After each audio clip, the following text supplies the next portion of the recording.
ଆମର ଏଇଟା ଗୀତିଶ ଭାଇ ଆଇଛି ସ୍ୱାଧୀନ ଭାଇ ଆଉଛି ସେ ଯାହା କଥାବାର୍ତ୍ତା ହଉଛି ଟିକେ ଶାନ୍ତି ଶୃଙ୍ଖଳାରେ ଶୁଣ हो हला कहीं करो ना भाई मैंने कहीं पार्टी करो हमारा यहाँ पे जमीन गया है, हमारे यहाँ पे धूल खा रहे हैं।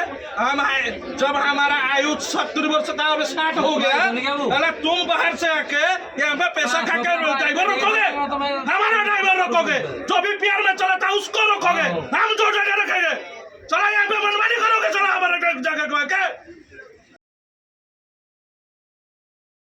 ठीक है आप पीआईसी को बुलाइए, पीआईसी को यहाँ पे बुलाओ, आप पीआईसी को बुलाइए, बोलो कि इधर आके आप बात करके फाइनल करके जाइए। हमारा इधर आने का मतलब है यहाँ पे कोई भी दादागिरी नहीं चलेगा।